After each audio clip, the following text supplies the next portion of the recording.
Halo rekan peternak, ketemu lagi bersama saya Chandra. Kali ini kita sedikit membahas tentang isu terkini yang terjadi. Hari ini saya mendengar ada berita bahwa perdagangan daging ilegal masuk Pulau Bali.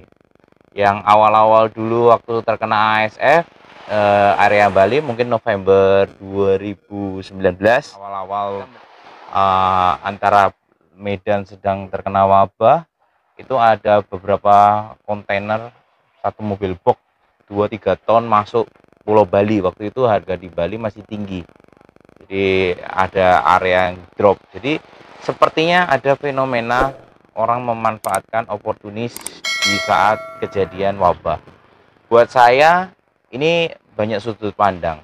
Dari sudut pandang bisnis ini pastilah benar, ambil dari tempat yang daerah yang harganya murah, dijual di tempat yang daerah harganya mahal. Untuk sebuah bisnis take profit itu benar, Anda dapat untung.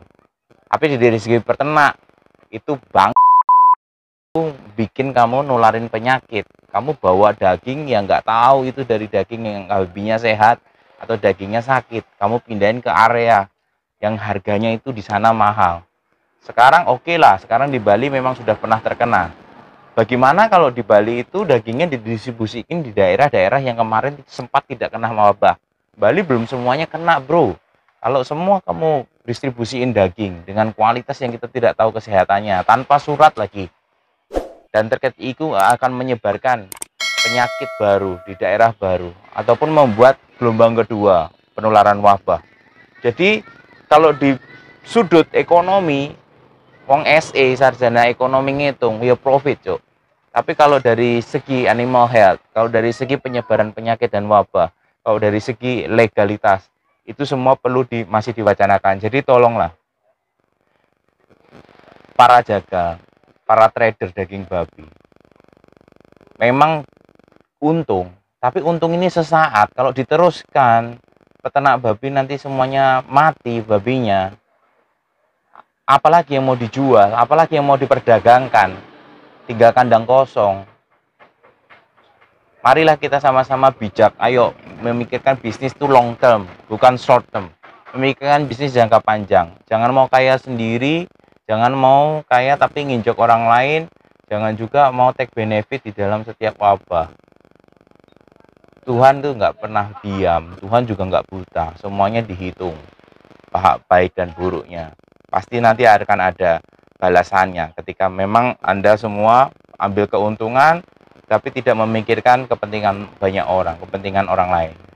Di situ, jadi saya berkepentingan di sini membahas tentang biosecurity, tentang area. Jadi ada larangan membawa dari area yang red zone, yang sedang terkena wabah atau sedang terjadi wabah, kepada area yang kuning atau green zone. Jadi jangan sampai Anda adalah vektor-vektor yang membawa daging bermasalah kepada area baru yang menyebabkan masalah terjadi pada orang lain. Sudah cukup peternak menderita, sudah cukup peternak menanggung kerugian dari gelombang ASF wabah pertama. Jadi tolonglah dibantu tentang trading dagingnya ini, dipastikan endingnya ada di restoran, dimasak, dikonsumsi manusia, walaupun memang ASF ini memang tidak menular ke manusia, tidak zoonosis, jadi masih bisa dikonsumsi. Tapi bagaimanalah, masalahnya peternak di kita belum semuanya teredukasi, bro. Masih ada yang mau masak limbah-limbah restoran, masih ada yang tidak punya modal, mereka pakan murah, ya ambil dari gratisan restoran, sehingga mereka masih mau ambil-ambil yang sampah-sampah seperti itu, yang menjadikan potensi penularan terhadap ternak yang di rumahnya itu masih cukup besar sampai detik ini. Oke, jadi singkat cerita saya mau menghimbau untuk rekan-rekan para peternak yang sedang terkena, ada dua sisi. Potong yang masih bisa dipotong, konsumsi dimasak dengan sehat di atas suhu 90 derajat minimal 30 menit. Makin lama makin panas lebih bagus karena virusnya mati.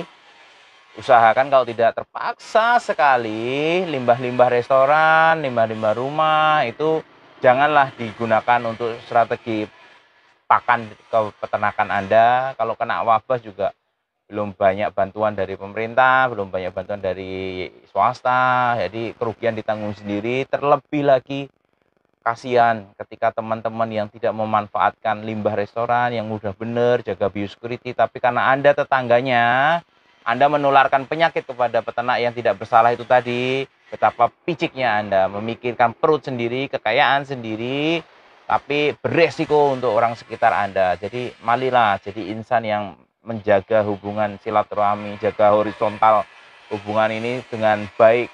Jangan sampai karena keuntungan sesaat, efisiensi, tapi merugikan orang lain di sekitarnya. Jadi buat saya itu tetap semangat, tetap jaga kekompakan, kita update informasi, silahkan kalau ada masalah, ada kontak informasi, drop di sini, update saja apa yang sedang terjadi, apa yang jadi keluhan di sana, apa juga yang pengen diangkat di dalam YouTube, saya akan bantu, saya akan memediasi. Silahkan pakai channel saya ini untuk media berkomunikasi, untuk menyatakan misalnya ada di daerah-daerah sesuatu yang pengen diangkat. Syukur-syukur dan saya yakin dan percaya ketika banyak orang yang subscribe, banyak orang yang like, banyak orang yang nonton, ini suatu saat akan sampai kepada pemangku kebijakan. Stakeholdernya akan sampai ke sana. Dan mereka akan dengar, syukur-syukur saya jadi influencer, bisa menyampaikan langsung ke istana, ataupun Menteri Pertanian, ataupun yang penanggung jawab masalah peternakan, apalagi yang bertanggung jawab khusus spesies babinya, kita bisa banyak diskusi untuk pengembangan sektor babi di Indonesia. Saya rasa itu, ketemu lagi di video saya berikutnya. Thanks.